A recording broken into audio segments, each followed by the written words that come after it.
빅데이터를 통해서 세상을 이해하는 시간, 데이터 세상 속으로. 지난주 사람들은 무엇에 관심을 가졌을까요? 구글 트렌드를 통해서 그 검색어를 알아보겠습니다. 지금 제 옆에는 전재수 기자님 나와 계시고요. 네, 안녕하세요. 네, 또 배민경 아나운서도 나와 있습니다. 네, 안녕하세요. 네, 그럼 빠르게 국내 트렌드 5위 키워드부터 알아보겠습니다.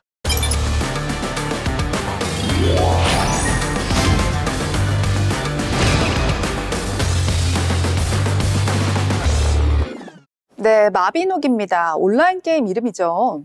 네, 맞습니다. 마비노기는 넥슨의 RPG, 역할 수행 게임인데요. 쉽게 말해 캐릭터를 육성하는 게임입니다. 판타지 라이프를 주제로 한 아기자기한 게임이어서 지난 20년 동안 많은 사람들의 사랑을 받았습니다. 네, 게임 속에서 이 스트레스 없이 힐링할 수 있다는 매력 덕분에 장수한 게임인 것 같은데요. 이번 장수 게임이 구글 트렌드 화제 검색어가 된 이유가 뭘까요? 네, 지난 27일 넥슨에서는 원작을 바탕으로 재해석한 마비노기 모바일을 출시했습니다. 판타지 속 일상을 담아 모바일에서 언제 어디서든 즐길 수 있다라는 점을 매력 포인트로 내세웠어요. 네, 이 게임은 이 출시 하루 만에 애플 앱스토어 매출 순위 1위를 기록했고요. 또 이 구글에서는 인기 게임 1위를 기록하면서 게이머들의 뜨거운 관심을 받고 있습니다. 이야, 하루 만에 1위를 탈환했다니 정말 대단한데 최근에 이제 게임 산업이 부진이었잖아요. 네, 2024년 10월 기준 그해 글로벌 게임 업계에서 해고된 노동자만 10,000명이 넘습니다. 또 국내 게임 기업인 NC소프트, 넷마블, 컴투스 등도 구조조정, 권고사직, 그리고 희망퇴직까지 시행했습니다. 사실 최근에 사람들이 OTT로 관심을 돌리면서 게임 산업이 계속해서 부진이었단 말이에요. 그런데 확률 조작 사건으로 사람들이 한 번 더 실망하게 된 계기가 있었죠. 네, 그랬었습니다. 지난 2021년도에 이 넥슨이 뽑기 확률을 실제 적어둔 확률보다 낮게 조작을 했는데요. 예를 들면 이 뽑기 상품 당첨 확률이 30%라고 적혀 있는데 실제로는 10%인 셈이죠. 이 공정거래위원회는 이를 전자상거래법상 위반으로 보고 넥슨의 과징금 116억 원을 부과했습니다. 넥슨이 이번에 출시한 마비노기 모바일 게임으로 이 불황 속에서 단비가 될 수 있을지 한번 귀추가 주목됩니다. 네, 이번에 넥슨처럼 이런 걸림돌 속에서도 우리나라 게임 기업들이 여러 야심작으로 돌풍을 일으키고 있습니다. 28일 크래프톤의 인조이는 스팀에서 공개 40분 만에 글로벌 매출 탑셀러 1위를 기록했고요. 또 넥슨의 마비노기 말고도 카잔도 최고 평가 등급을 받으며 기대를 모았습니다. 이 게임업계의 어떤 불황 속에서도 완성도 높은 제품으로 승부하려는 이런 마음들이 느껴집니다. 마비노기가 마비노기 모바일이 이번 위기의 돌파구가 될 수 있을지 지켜봐야 될 것 같습니다. 그럼 계속해서 4위 키워드도 알아보시죠.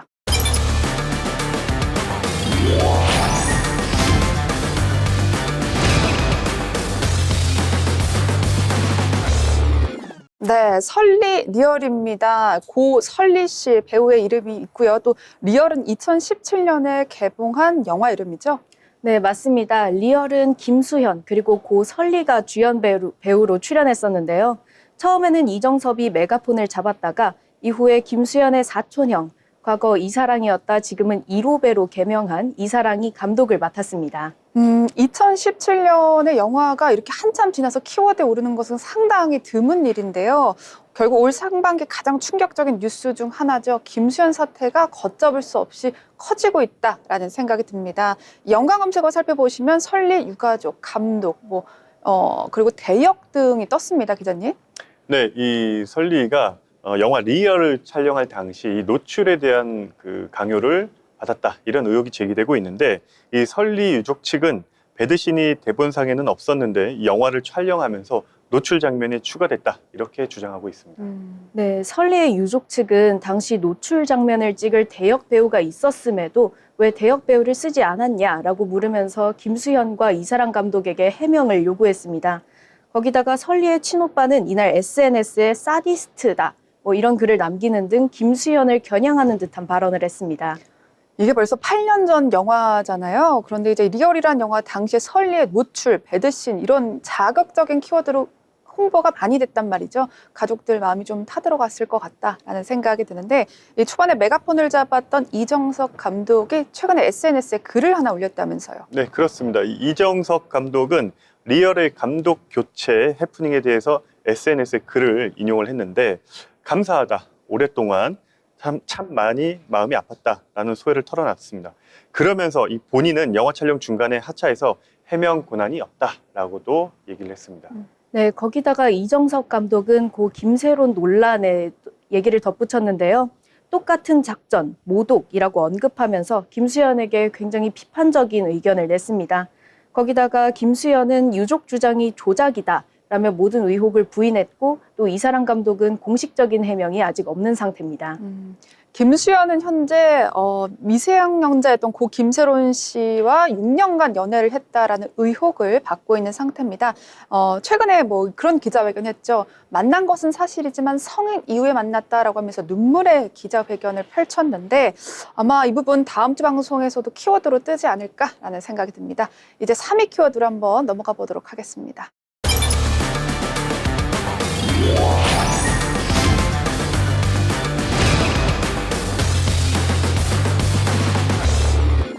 네, 2025년 3월 모의고사입니다. 얼마 전에 첫 모의고사가 있었죠? 네, 맞습니다. 지난 26일 2025년 3월 전국연합 학력평가가 실시됐습니다. 많은 사람들이 등급 컷을 검색하면서 시험 성적을 확인했어요. 학생들의 떨림이 여기까지 온전히 느껴지는데 모의고사 얘기하니까 수능 이야기 안 해볼 수가 없을 것 같아요. 네, 2025년도 이 수능은 물수능도 그렇다고 불수능도 아니다. 네, 이런 평가였는데 이게 2024학년도부터 이어져 온 한 해 출제 기조입니다. 그러다 보니까 이 초고난이도 문제인 킬러 문항을 배제를 하고 대신 탐구 영역을 비교적으로 까다롭게 출제하면서 변별력을 갖췄습니다. 네, 맞습니다. 평가원은 이번 해인 2026학년도 수능도 작년과 비슷한 기조로 출제하겠다라고 밝혔는데요. 또 사교육을 줄이기 위해 EBS 연계율도 50%로 유지하겠다 이렇게 말했습니다. 정말 사교육 카르텔을 막기 위한 강한 의지가 느껴집니다. 그런데 이번 수능에서 고려할 것들이 좀 몇 가지 있습니다. 의대 증원 문제도 아직 남아있는 상황이죠. 네, 맞습니다. 지난해 3월 정부가 의대 정원을 2,000명 증원하겠다라고 밝혔는데요. 그런데 올해는 이 의대 증원이 증원 전으로 복귀할 수도 있습니다. 이번 증원에 반대한 휴학생들이 3월 내에 전원 복귀한다면 2026학년도 의대 모집 인원은 증원 전인 3,058명으로 돌아갑니다. 거기다 이번에 황금 돼지해에 출산율이 증가했는데 이번 해 고등학교 3학년이 되는 황금 돼지띠인 고등학교 3학년이 전년 대비 수가 11.8% 늘었는데요. 의대 정원이 되돌아가면 최상위권 경쟁이 치열해질 것으로 예상됩니다. 그런데 이와 반대로 지방대 소멸 문제가 아직 남아있죠. 네, 이 대학 입시에서 지방대 붕괴 이 조짐이 한층 참 깊어지고 있는데요. 이 정시 추가 모집에서도 총 49개 대학이 신입생 정원을 채우지 못했다고 합니다. 그리고 여기서 이제 지방대가 40곳으로 미충원 인원의 82%가 비수도권에서 나타났습니다. 이 추가 모집에서도요, 정원을 채우지 못한다라는 것은 대학 교육의 기본 근간이 흔들리고 있다는 반증인 것 같습니다. 의대 정원과 지방대 붕괴 문제는 단순한 입시 문제가 아니라요, 우리들의 미래입니다. 계속해서 2위 키워드도 살펴보도록 하겠습니다.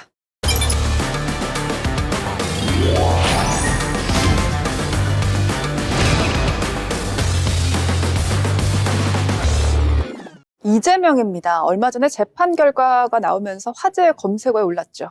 네, 맞습니다. 지난 26일 더불어민주당 이재명 대표가 공직선거법 위반 사건에 대한 항소심에서 무죄 판결을 받았습니다. 1심의 유죄 판결과 정반대되는 판결을 받았어요. 지금 보신 것처럼 온화하게 웃는 얼굴이 보이고 있는데요. 이제 같은 증거를 두고 1심의 서울중앙지방법원 그리고 2심의 서울고등법원의 판결이 달랐습니다. 네, 그렇습니다. 이 검찰은 판결 하루 만에 법원의 상고장을 이제 접수를 했는데 이 고법은 28일 이 대표의 소송 기록을 대법원에 송부했습니다. 그 대법원의 판단을 빠르게 받아보겠다 이런 의지로 보이는데요. 이제 모든 판결은 대법원의 손에 달려있다 이렇게 볼 수 있을 것 같은데 무죄 판결 이후 이재명 대표는 활발하게 활동을 또 이어갔죠. 네, 맞습니다. 이재명은 무죄 판결 이후에 제10회 서해 수호의 날 기념식에 참석했습니다. 그리고 기념식 이후에는 경남 산청을 방문해서 산불 피해 현장을 살피고 또 이재민들을 위로했습니다. 이 산불 피해 현장에서 이재민이 휘두른 옷에 맞기도 했습니다. 어쩌면 이 모습이요, 무죄 판결에 대한 여야의 팽팽한 시선을 나타내는 거 아닌가라는 생각도 드는데요. 네, 일단 이 민주당은 무죄 판결에 대해서 사법 정의가 살아있다 이런 평가를 내렸고요. 이번 무죄 판결은 그 검찰의 무리한 기소를 보여줬다. 그래서 또 한편으로는 비판도 했습니다. 네, 맞습니다. 반면에 국민의힘은 이번 판결이 사법부의 불신을 나타낸다라고 이야기를 했는데요. 그러면서 대법원이 사건을 다시 1심, 2심인 하급심 법원으로 돌려보내서 재심리를 하는 파기자판을 통해서 대법원이 직접 유죄를 판결해야 한다라고 주장했습니다. 네, 그렇습니다. 이재명 민주당 대표에 대한 사법부의 판단은 나왔습니다. 하지만 여야 간의 갈등은 더 깊어진 모습을 보여주고 있는데요. 이제는 정쟁 논리를 넘어서 민생 경제를 조금 더 신경 써야 될 때가 아닌가라는 생각이 듭니다. 계속해서 다음 키워드 알아보겠습니다.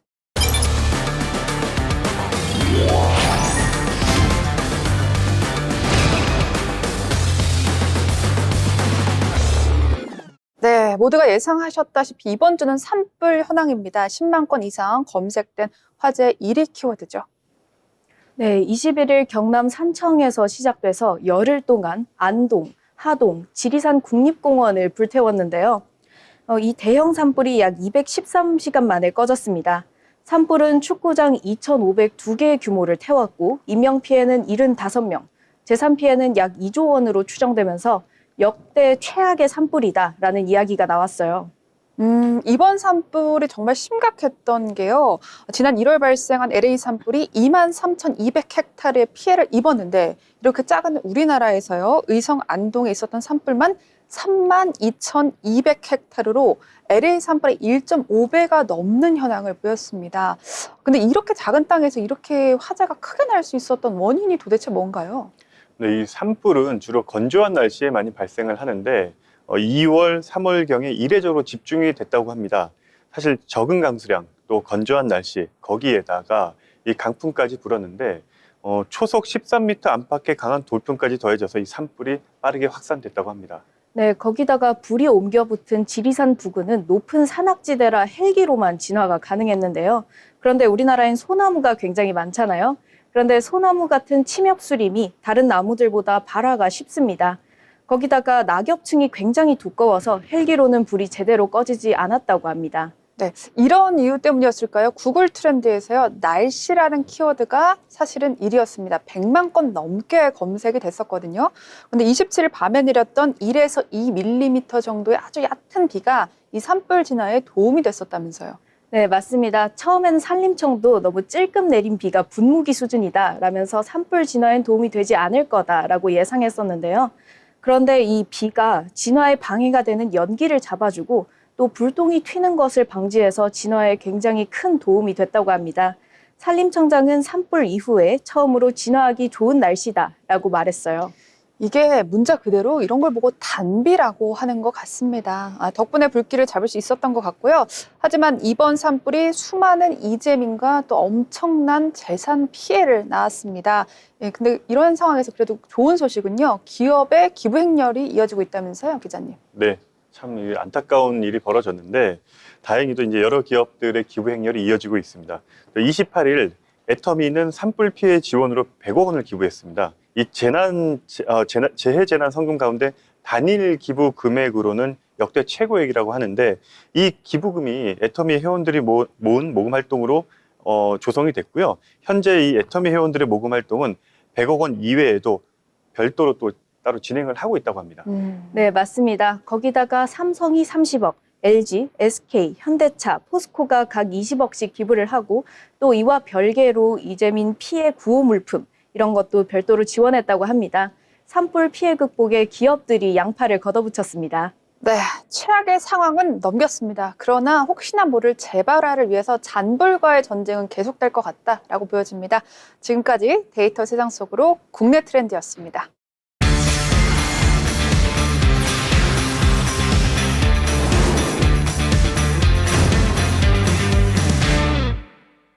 네, 계속해서 해외 트렌드를 알아보는 시간입니다. 구글 트렌드, 지난 한 주 미국에서는 어떤 단어들이 검색이 됐을까요? 지금 제 옆에는 박의진 아나운서 나와 있습니다.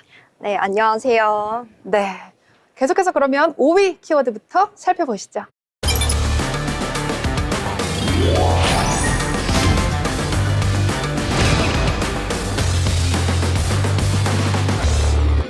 태국 지진입니다. 최근에 미얀마 중부에서 규모 7.7의 강진이 강타했는데요. 이와 함께 주변국인 태국에서 건설 중이던 800억짜리 초고층 건물이 붕괴됐습니다. 해당 건물이 붕괴되는 모습들이 소셜미디어에 급속도로 확산되면서 본국인 미얀마가 아닌 태국 지진으로 검색어가 뽑혔는데요.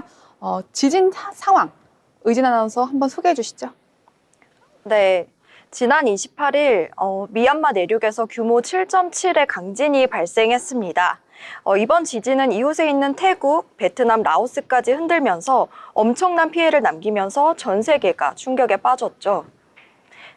그리고 사고가 발생한 태국에서는요, 이 사고로 건설 노동자 100여 명이 매몰되고 사망자가 계속해서 늘어나고 있습니다.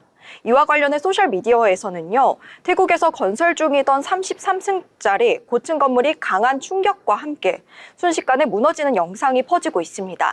한번 같이 보시죠. 지금 건물에서 물이 흘러내리는데 저게 뭔가요, 기자님? 저 건물 옥상에 수영장이 있습니다. 지금 워낙 그 진도가 심하니까 저기서 물이 같이 흘러내린 것 같아요.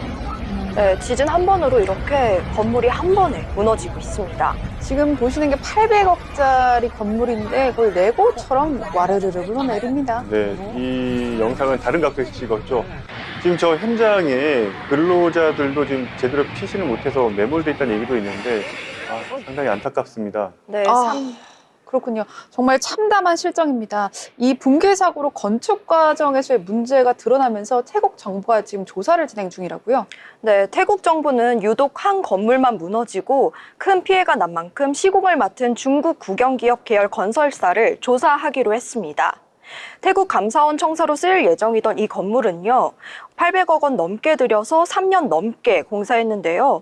뼈대 공사가 끝났는데도 갑자기 무너진 걸 보면 시공에 문제가 있었을 가능성이 크다는 의심이 나오고 있습니다. 네, 그렇군요. 실종자분들이 하루빨리 이제 가족의 품에 돌아갈 수 있길 바라고요. 이 주변국인 태국에서 이 정도였는데 지진의 근원인 미얀마에서는 더 엄청난 피해가 있었을 것 같다라는 생각이 듭니다. 네, 지진 직후 규모 6.4의 여진을 포함해서 총 12차례의 여진이 이어졌는데요. 네피도와 만달레이 공항은 폐쇄됐고요. 만달레이에서는 통신과 전기망이 손상돼서 도시 기능이 마비된 상태로 알려졌습니다. 여진 걱정 때문에 건물에 들어가지 못하고 길에서 노숙하는 사람들도 많아서 상당히 어려운 것으로 전해졌습니다. 그런데 이러한 사태 속에서도요, 미얀마 군부가 반군에 대한 폭격을 멈추지 않고 있다면서요. 네, 이 구조의 손길이 조금이라도 지금 보탬이 돼야 되는데 지금 내전 중이죠. 현재 미얀마는 그런 상황 속에서 이 군부가 강진으로 사상자가 속출하고 있는 이 와중에도 반군을 향한 공습을 멈추지 않고 있다고 합니다. 그래서 이 공습 때문에 최소 7명이 사망을 했고 지금 영국 BBC에서도 이렇게 보도를 했는데 이 군사 공격 때문에 참사 현장에 대한 국제사회의 구호 활동이나 도움의 손길이 제한이 되고 있다는 안타까운 소식입니다.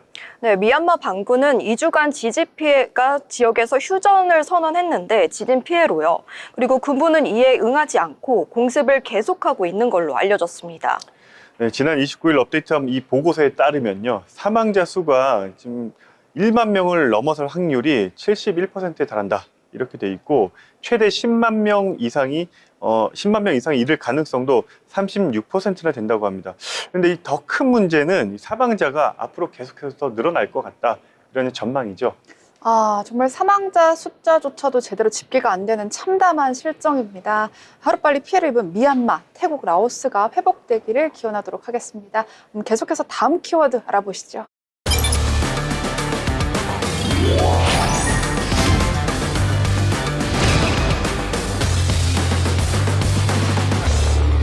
네, 23andMe입니다. 미국의 대표적인 유전자 분석 기업인데요. 지난 24일 파산 보호 신청을 하면서 100만 건 이상 키워드가 검색됐습니다. 네, 23andMe가 파산 절차를 진행 중입니다. 이 회사는 유전자 분석으로 질병 위험을 예측하고 조상을 찾아주는 서비스로 유명했는데요. 저렴한 검사 키트 덕분에 미국에서는 크리스마스 선물로 인기였고요. 가족이나 친구들이 모여서 유전자 테스트를 신청하는 파티가 유행하기도 했습니다. 네, 하지만 이 사업에는 치명적인 단점이 있다고 그럽니다. 누구나 이 검사를 한 번만 받으면 된다는 건데 이 결국 유전자 혈통 검사가 일회성 사업에 그치면서 이 주력 검사 키트 판매에 감소세로 돌아섰고요. 이 신약 개발을 시도했으나 별다른 성과를 내지 못하면서 현재 심각한 재정난에 몰렸다고 합니다. 게다가 2023년 10월 해킹 공격으로 약 690만 명의 고객 정보가 유출되면서 신뢰에도 큰 타격을 입었습니다. 이후 직원의 약 40%를 감축하는 강도 높은 구조 조정을 했고요. 일부 신약 개발 사업도 중단했습니다. 네, 이 해당 기업은 파산 보호 신청 이후에 가치 있는 자산을 매각하겠다라고 이제 이야기를 했습니다. 그런데 여기서 문제가 되는 것이 하나 있습니다. 기업에서 수집한 유전자 정보입니다. 이 사람의 유전 정보가 거래될 가능성을 배제할 수가 없는 거죠. 네, 그렇습니다. 만약에 이런 식으로 유출된 유전자 정보가 있다. 그러면은 이 기업에서 특정 인물의 보험 가입을 거부하거나 사람들 사생활을 침해하는 감시 시스템을 또 만들 수 있다 그러네요. 그렇군요. 이제 전문가들은 이렇게 말합니다. 유전자 분석 기업도 개인정보보호법을 철저하게 준수해야 된다라고 이제 이야기를 하고 있습니다. 계속해서 다음 3위 키워드도 살펴보도록 하겠습니다.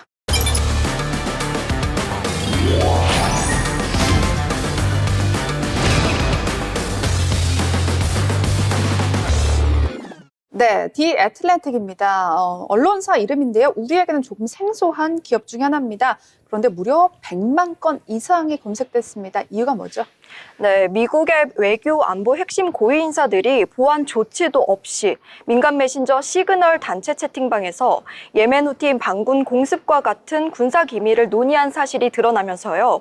이른바 시그널 단톡방 유출 사태가 논란이 되고 있습니다. 시그널 단톡방 유출 사태가 논란인데 왜 디 애틀랜틱이라는 언론사가 검색어에 오른 거예요? 네, 이 언론사의 편집장 때문으로 보이는데 이 마이크 왈츠 미 국가안보보좌관은요, 이 실수로 제프리 골드버그 이 디 애틀랜틱 편집장을 해당 채팅방에 초대를 한 겁니다. 그렇게 밝혀지면서 디 애틀랜틱은 미국의 그 외교, 안보, 고위 인사들이 민간 메신저인 이 시그널에서 미군의 후티 반군 공습 계획을 논의하고 실행한 그 내용을 공개를 했습니다. 네, 논란이 커지자 존 레클리프 CIA 국장과 털시 게버드 국가정보국 국장은요, 상원 청문회에서 기밀 정보는 공유되지 않았다고 해명했습니다. 또한 시그널 사용이 합법적이며 이전 정부부터 이어져온 관행이라고도 주장을 했는데 백악관은 민주당과 언론이 트럼프 대통령과 국가안보팀의 성공적인 작전을 폄하하려 한다며 이 내용에 대해서 반박을 했습니다. 이에 대한 트럼프 정부 입장은요, 이거 대수로운 일 아니다라고 하면서 간단하게 이제 반박을 하고 있죠. 맞습니다. 트럼프 행정부가 그 채팅방에는 기밀사항이 없었다고 해명하자 골드버그 편집장은 채팅 기록을 전부 공개하면서요. 실제로 작전 시간이나 공격 방법 같은 중요한 정보들이 담겨 있었다고 밝혔습니다. 야당과 안보 전문가들은 민간 메신저를 통해 군사기밀이 논의된 건 국가안보에 큰 위협이 될 수 있다고 비판하고 있습니다. 네, 일부는 이번 사건을 시그널 게이트라고 명명하고 있습니다. 이제 관련자들의 사퇴를 촉구하고 있는 상황인데요. 결국 미 의회가 시그널 단톡방 유출 사건을 조사하기로 하면서 이번 사건이 장기화될 조짐을 보이고 있습니다. 어쩌면 저희 키워드 다시 한번 뜰 수 있을 것 같다라는 생각이 드는데요.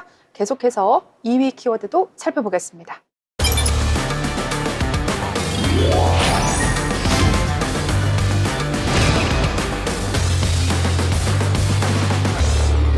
네, 조지 포먼입니다. 전설적인 복싱 선수죠.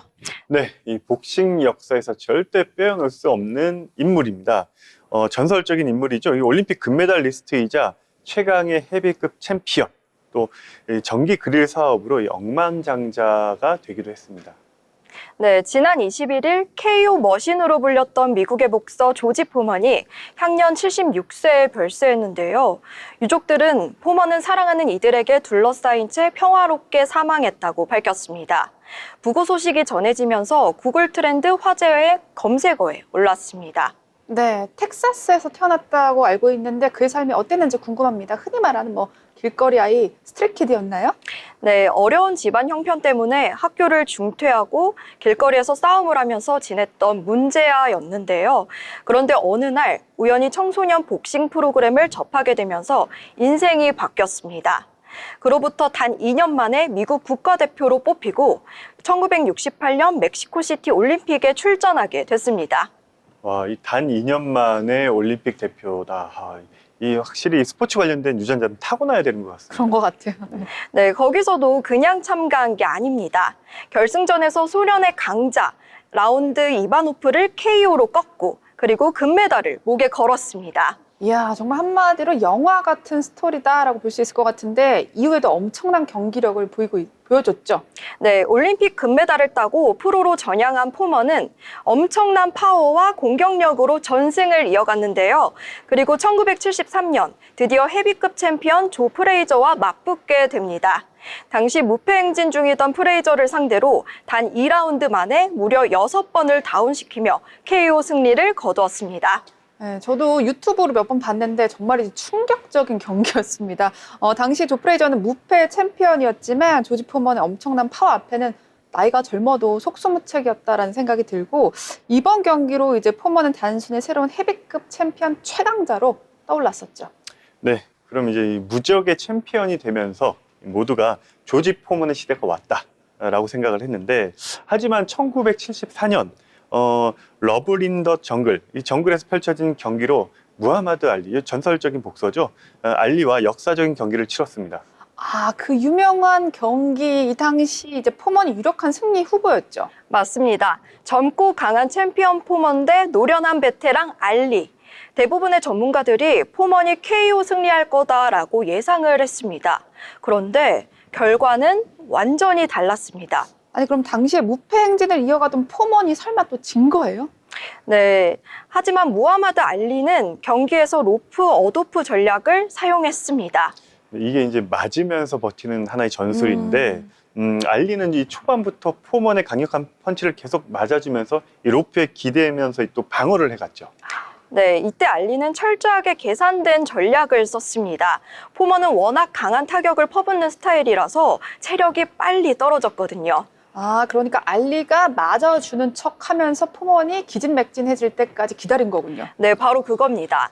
알리는 7라운드까지 계속 맞아주다가 8라운드에서 갑자기 반격을 실시했습니다. 결국 8라운드에서 알리가 강력한 연타를 퍼부었고요. 포먼은 생애 첫 KO 패배를 당하게 된 거죠. 이 경기는 복싱 역사상 가장 유명한 경기 중 하나로 남았습니다. 그렇다면 조지 포먼은 이 경기 이후에 어떤 행보를 이어갔나요? 그 이후에도 포먼은 계속 복싱을 했는데 예전만큼의 지배력을 보여주지는 못했습니다. 그리고 1977년 한 경기를 마친 후 갑자기 복싱계를 떠나게 됩니다. 그때 당시 조지 포먼의 인터뷰를 살펴보면요. 신비로운 체험을 내가 샤워실에서 했다라고 했습니다. 거의 죽을 뻔한 느낌을 받았고 이후 인생이 달라졌다라고 했는데요. 벼랑간 은퇴를 선언하고요. 안식을 받은 뒤에 텍사스, 자신의 고향인 텍사스에서 목사로 전향합니다. 네, 한 10년간의 목사, 그러니까 목회 활동을 하다가 1987년 벼랑간 또 복귀를 선언을 합니다. 이 대부분의 사람들은 나이가 너무 많다.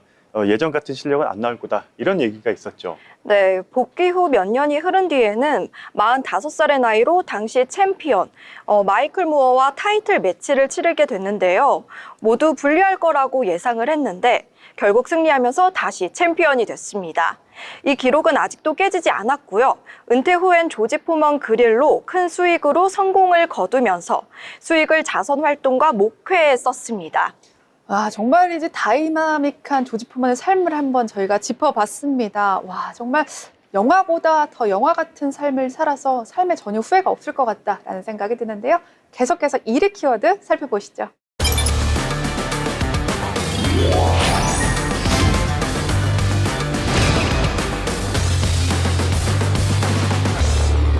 네, 1위는 벚꽃입니다. 이거 조금 의외다라는 생각도 들었는데 정말 봄이 왔구나라는 생각이 드는데 저는 사실 벚꽃 하면 우리나라나 아시아에서만 좋아하는 줄 알았는데 그게 아니었나 봐요.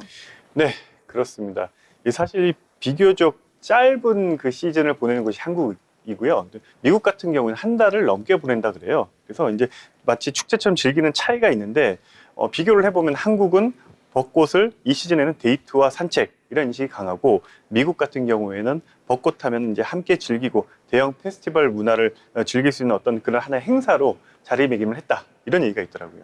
네, 우리나라에서는요, 석촌호수와 여의도 윤중로 주변에 포토존, 공연 무대, 체험 행사, 프리마켓, 푸드트럭 등이 마련돼 있고요. 한편 미국 워싱턴 DC에서는요, 4월 12일 벚꽃 퍼레이드가 열릴 예정입니다.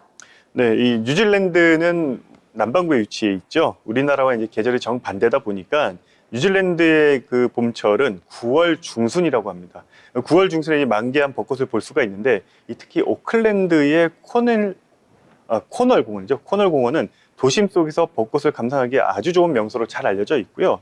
의진 아나운서 혹시 유럽 가보셨나요? 유럽은 아쉽게도 아직 못 가봤습니다. 유럽의 프랑스 파리에서도 만개한 벚꽃을 볼 수 있었는데요. 대표적인 명소는 에펠탑 주변과 노트르담 대성당 근처입니다. 특히 프랑스에서는 벚꽃을 배경으로 사진 찍는 게 인기인데요. 웨딩 촬영 명소로도 유명해서 벚꽃 시즌이면 신혼부부들이 몰린다고 합니다. 자, 이렇게 서구권에서도 다양한 방법으로 벚꽃 시즌을 즐기고 있구나라는 걸 제가 처음 한번 알아봤습니다. 지금까지 해외 트렌드였습니다.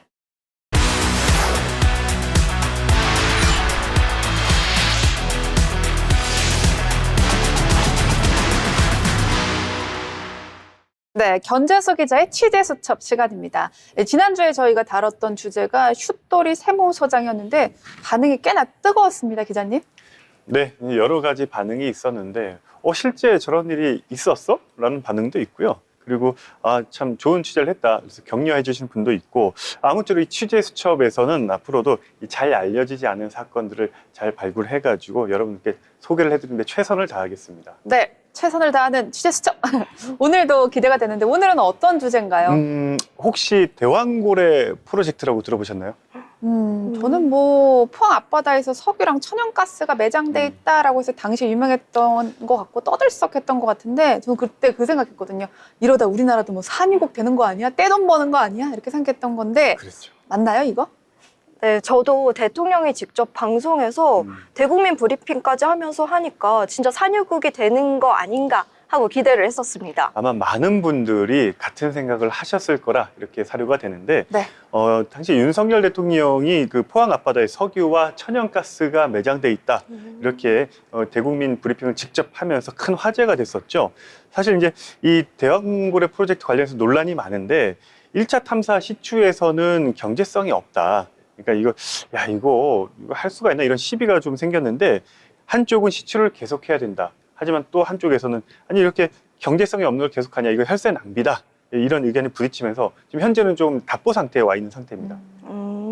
그럼 정부 입장에서 보면 대통령이 직접 브리핑까지 했으니까 쉽게 포기하기는 또 어렵고, 한편으론 경제성이 없어 보이는데 왜 추진하려고 하나 하는 목소리도 있을 것 같은데, 그럼 오늘은 대왕고래 프로젝트 관련 내용인가요? 네, 사실 대한민국의 그 산유국의 꿈이라는 거는 우리 영토에서만 있었던 일은 아닙니다. 지금 네. 해외에서도 계속 발굴을 추진하고 있는 과정이 있고요.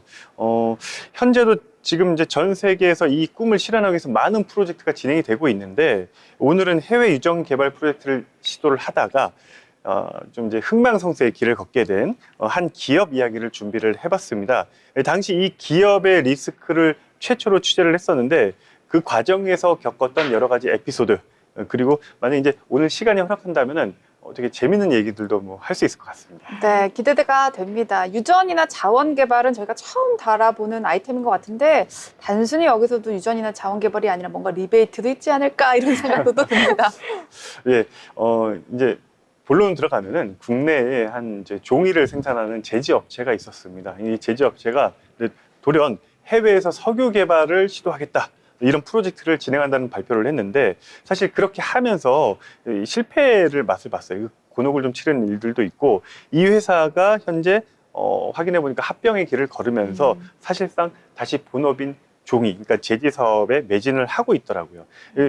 이 회사의 이름 바로 이제 주식회사 세아 주식회사라는 곳인데, 이 회사가 얼마 전 그 동일 업종인 다른 제지 업체와 같이 합병을 했습니다. 이 종이 만드는 제지 회사가 유전 개발에 참여를 했다. 이거 너무 뜬금이 없는데 결국 성공했는지 궁금합니다. 최근에 이 회사 뭐 하고 있어요? 그래서? 말씀드린 대로 다시 이제 본업인 제지 업종에 이제 매진을 하고 그 외에 해외 관건에 대한 어떤 그런 꿈도 아직 있지는 않은 것 같아요. 관련된 그 내용들이 좀 있는데 아마 성공했다면 여러분들께서 이 회사 이름을 바로 기억하실 수 있을 정도로 성장을 했겠죠. 그렇죠. 좀 안타깝게 사실 좀 이제 여러 가지 좀 곤혹을 치르고 그런 부분들이 있었는데 이게 사실 생소하죠. 세아라는 업체가. 너무 네. 생소해요. 자, 그러면은 이제 우리나라가 어떤 민족입니까? 한 달이 건너면 다 알만한 얘기들이 있겠죠. 사돈의 네. 친척의 팔촌까지 다 알죠. 그렇죠. 그래서 여러분들이 아실 만한 단어 몇 가지를 말씀드릴 텐데 혹시 피카디리 극장이라고 아시나요? 종로에 있는 거예요. 그렇습니다. 그렇죠. 그리고 양지 파인 리조트. 양지 파인 리조트. 요거는 제가 아래까지 잘 모르겠습니다. 들어본 것 같아요. 예, 저 양지에 가면은 용인 옆에 그 리조트가 있는데 거기서 상당히 이제 오래됐고 유명한 리조트입니다. 그리고 무림 페이퍼, 무림 재지. 요건 많이 들어봤어요. 들어보셨어요? 초등학교 때서부터 꽤 들어봤습니다. 네, 이 회사들과 연관성이 있습니다. 뭐예요? 또 가족인가요? 네, 이 공통점은 이 회사 주인이 이 회사 주인들 각각 다른데 하지만 한 사람 창업자의 아들들이 지금 이 회사의 주인입니다. 그렇군요. 그러면 저 회사들과 세아는 어떤 관계에 있는 거죠? 전부 이 씨가 주인이긴 한데 세아는 안 보이네요. 말씀드렸다시피 이 피카디리 극장 같은 경우에는 장남 이동익 대표가 이제 운영을 하는 피카디리 픽처스의 이제 대표를 맡았고요. 네. 사실 누구의 장남이냐가 중요한데 이 무림재지, 무림페이퍼의 창업주인 고 이무일 회장의 그 아들들이고 슬하에 5형제를 뒀습니다. 이 회장께서. 그래서 장남은 피카디리, 그 다음에 차남, 현재 무림페이퍼, 무림재지의 무림그룹의 회장인 이동욱 회장이 이제 차남이 되겠고요. 그리고 오늘 그 스토리의 주인공인 그 세아, 이 기업의 회장이 바로 셋째 이동윤 회장이고 넷째 이동근 교수 같은 경우에는 그 의사의 길을 걸으면서 경영과는 좀 거리를 뒀습니다. 그리고 마지막으로 막내 이동훈 회장은 양지 파인 리조트를 운영하고 있습니다. 그 세아는 원래 그 세림 재지라는 업체를 무림에서 인수를 하면서 사명 변경을 한 건데요. 이후에 그 이무일 회장의 셋째 아들인 이동윤 회장이 맡은 겁니다. 무려 5남매, 5형제 굉장히 인상적인데 다들 한 자리씩 하고 있는 것 같아요. 그런데 여기서 중요한 거는요. 유전 개발을 추진했던 회사가 그러니까 결국은 세아라는 거죠? 그렇죠. 이동윤 회장은 기존의 이 종이 사업을 넘어서 첨단 사업 쪽으로 좀 눈을 돌려야 된다 해서 변신을 꾀했는데 자원개발 사업에 뛰어든 시기가 2005년도입니다. 그리고 당시에 그 해외가 바로 카자흐스탄, 잘 알려져 있는 나라 중에 하나인데 네. 카자흐스탄 악토베 지역 광구 개발권을 당시 취득을 했어요. 그래서 샤크라마바스라는 광구에서 당시 5,400만 배럴, 상당한 양인데 이 가채 매장량을 공식 등록하는 쾌거를 달성을 했고 국내 언론에도 많이 소개가 됐었습니다. 결국에 우리가 또 느낄 수 있는 거는 유전 개발에 성공할 것 같다라고 하면은 주식이 확 올랐을 것 같아요. 네, 그렇습니다. 당연한 결과인데 2007년도 당시 그 세아의 주가가 10만 원 이상도 올라갔는데 고공행진을 했었고 당시 한 경제지의 그 보도 내용인데요. 그 기사를 보면은 그 MGK 컨소시엄, 그러니까 카자흐스탄 현지에서 그 오일층을 추가로 발견했다. 이게 이제 그 업체들 세아를 포함한 그 지분을 투자한 그 현지의 업체고 가치 매장량이 당시 1억 2,230만 배럴이다. 이렇게 기사에 나와 있고 이 정도 양이면요. 당시 2008년도 그 한국 총 원유 소비량이 7억 6,100만 배럴인데 이 양의 30.5% 상당한 부분을 해당하는 양이 되는 거죠. 하지만 이 카자흐스탄 유전 개발이 이제 각종 소송과 이 자금 조달 미흡으로 인해 가지고 교착 상태에 빠지면서 회사가 어려움에 놓이는 그 지경으로 치닫습니다. 2007년 전성기 당시 주가가 13만 원이면 제가 오늘 살펴보니까 삼성 SDI가 한 19만 원 미치더라고요. 네. 근데 엄청나게 잘 나갔다는 생각이 들어요. 근데 이제 어려움이 놓이다 보니까 당시 직원들도 경영진과 함께 이 국난 극복을 하기 위해서 월급으로 회사 주식을 매입하는 그러면서 이제 주가 방어에도 나서기도 했는데 2012년 10월 말에 나온 한 경제지 신문 기사입니다. 세아 측은 주가가 많이 떨어져 임직원들이 이제 어려움을 겪고 있고 이를 극복하기 위해 대외적으로 이 같은 이제 주식을 매입하는 그 결의를 했다라는 걸 대외적으로 선포를 하는 건데, 사실 제가 취재에 들어간 그 당시 저 기사가 나가고 아마 한 1년 이후였을 겁니다. 네. 그 시기가. 그때 카자흐스탄 현지 사정을 비롯해서 이 회사의 자금난이라든가 이런 안팎의 어려움을 겪고 있는 뭐 이런 부분들을 제대로 이제 공시를 하질 않았어요. 주식회사는 주주들을 위해서 회사의 어떤 상황이나 이런 거를 공개도 하고 좀 오픈하고 해야 되는데, 이런 부분이 사실 그때는 부족하다는 지적을 많이 받았었죠. 이 어려움을 좀 숨기는데 급급했다, 이렇게 평가를 받았고, 당시 주가 하락을 이제 막 막기 위해서 뭐 그랬다는 이유가 있지만, 사실 기업으로서는 어떤 윤리에 어긋나는 행위를 했던 거죠. 기사에는 최근 1년간 2,000원대 주가가 700원대로 급락했다고 되어 있네요. 300% 이상 급락, 엄청난 쇼크였을 것 같습니다. 그런데 카자흐스탄 유전 개발 사업을 한번 살펴보면요. 2012년 9월부터 2년 연장돼서요. 2014년 9월까지 관건을 갖게 되어 있다라고 했는데, 아니 그럼 연장됐으면 주가 다시 올라야 되는 거 아니에요? 왜 이렇게 어떻게 300%가 떨어지죠? 네, 그게 이제 당연한데, 앞서 말씀드렸다시피 이제 여러 가지 소송에 휘말리고 그다음에 자금난에 좀 시달렸습니다. 그러다 보니까 투자나 이런 걸 받아야 되는데 이제 좀 그 원활하게 안 됐었죠. 직원들 월급까지 털어가지고 이 주식을 매입한 배경도 거기에 있는데, 2014년 9월쯤에는 이제 관공 개발 연장을 했죠. 지금 보시는 이제 기사가 당시 2013년 12월 정도의 그 난 기사인데, 큐레이터께서 한번 읽어주시겠어요? 네. 예. 기사를 보면은 세하 이동윤 회장 유전개발 애물단지로 전락한 내마, 이렇게 되어 있고요. 내용에는 유전개발이 사실상 불능 상태에 빠졌다. 무린그룹 계열사인 세하가 NGK LLP를 상대로 알마타시 경제법원에 이의 최소를 요청하는 소송을 제기했지만 패소해 추가 진행 여부를 협의 진행 중이라고 공시했다고 나와 있습니다. 네, 그러니까 정리하자면요. 저 때가 회사의 가장 큰 위기 시절이었고, 이를 극복하기 위해서 노력했지만 시장에서 더 이상 신뢰할 수 없는 상황까지 치달았다라고 볼 수 있을 것 같습니다. 이 기업은 주식시장에서 신뢰를 한번 잃으면 사실 회복은 거의 어려우니까요. 그렇습니다. 저 시기가 상당히 어려웠는데, 저 때를 전후해서 이 주가가 곤두박질 쳐서 1,000원 이하까지 떨어졌죠. 와. 그 끝없이 추락을 하다가 끝끝내는 저 기사가 나왔던 2013년 말 정도로 생각되는데, 2013년 말경에 산업은행 쪽에다가 이제 워크아웃 신청을 합니다. 그 경영 정상화를 위해서 그런 행보를 밟았는데, 그리고 곧바로 이듬해인 2014년도에 이 법정 관리에 돌입하게 되죠. 그 당시에 또 기사를 보시면요, 이 세아 관계자 멘트가 있는데, 그동안 관련 작업, 그러니까 기업 회생 절차 신청 여부를 이제 얘기를 하는 건데, 이 관련 작업이 비밀스럽게 진행되다 오늘 오후 갑작스레 결정된 사안이다.